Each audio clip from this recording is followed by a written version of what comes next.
36,000 ounces a day at current prices. It's a 600% increase in what they were doing. And when you put that in context to what we are seeing coming off of the exchanges, to me, it's part and parcel with what I've been screaming over and over and over again. Yeah, I say the same stuff.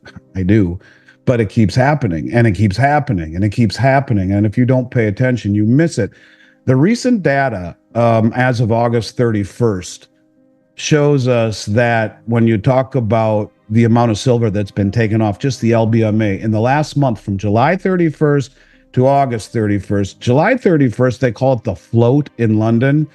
There's 800 million ounces of silver in London on the LBMA. 500 million belong to the ETF. So the float, the 300 million, are the ounces that are available to be delivered that back the bars.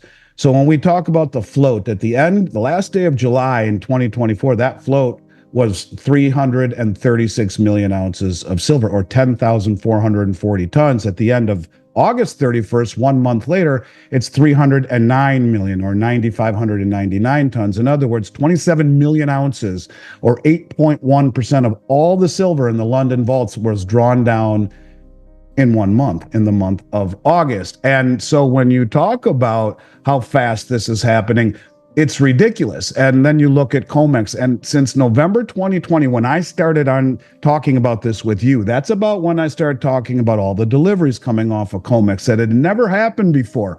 Never.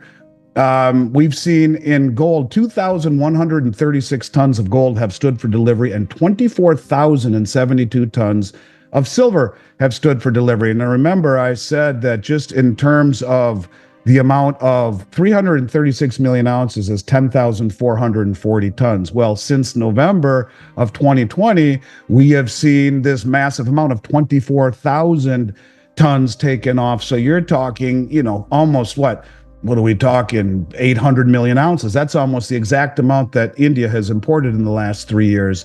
And so this is something that should not be overlooked or taken lightly. That doesn't even take into account those numbers off of COMEX, the exchange for physical, which we've talked about, where massive amounts of gold and silver are purchased in the West and delivered in other parts of the world, usually London. But there is that little known contract that was developed in 2015 that allows metal to be delivered to Brinks, Hong Kong, which is a COMEX facility, which then it's usually in the kilo bars, the mini contract on COMEX, or the mini kilo bars.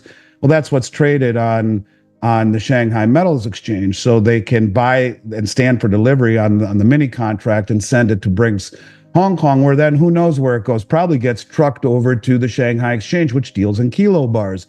The point of it is that all of these countries understand what is happening, and they understand that the suppression of the Western market is that's how they win the game. And they're just flaunting it right in our face, not only by taking delivery, but saying, yeah, we're going to buy, 36,000 ounces a day for the next month.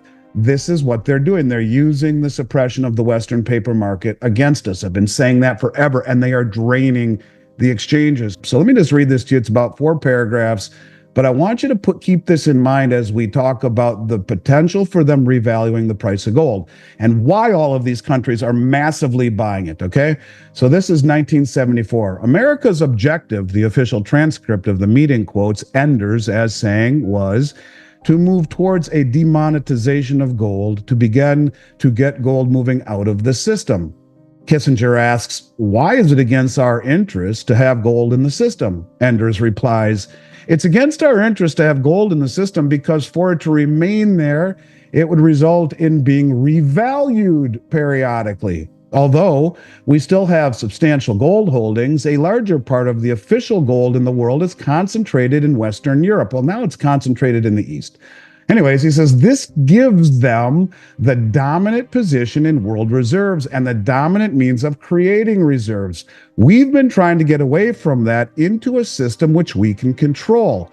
Kissinger says, but that's a balance of payments problem. Here's the cool part.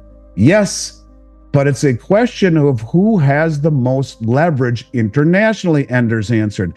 If they have the reserve creating instrument by having the largest amount of gold and the ability to change its price periodically, They have a position relative to ours of considerable power.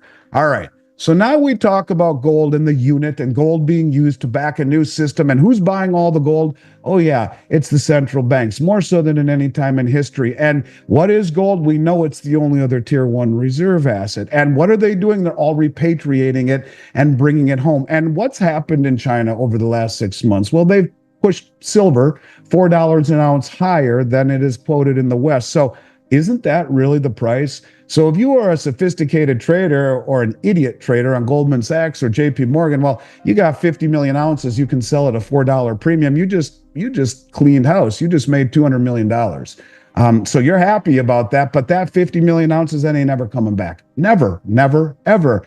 And so the point is that is the price.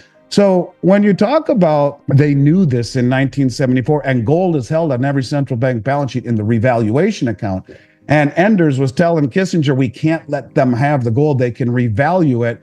Well, what if that's the ultimate plan of the BRICS nations? What if they're the ones buying all of the gold, not really telling us how much they have been buying? What if Russia's been buying that much under the table for a long time? They're not telling us how much they produce at all, nor is China. The IMF said China has way more gold than they tell us. Your buddy Alistair, who I think is one of the smartest guys in the world, says they have 40,000 metric tons.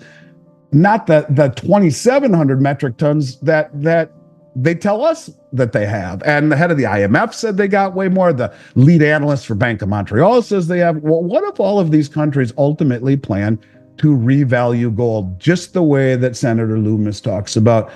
Now you have a dominant position to create a new system or to create reserves. So I think it's very interesting when you see that these countries are accumulating the gold the way that they are. It's no small thing. It shouldn't be underestimated. It shouldn't be dismissed. It's a very big deal, whether it be draining the exchanges or just outright buying, or like we said last week, China going all around the world, according to Sean Kun, the head of Dolly Varden Silver, and buying up all the concentrate and all of the doré bars from the miners and then sending it home and refining it so the metal doesn't come off of an exchange. It doesn't come off of a platform that allows the price to be affected or the volume to be tracked.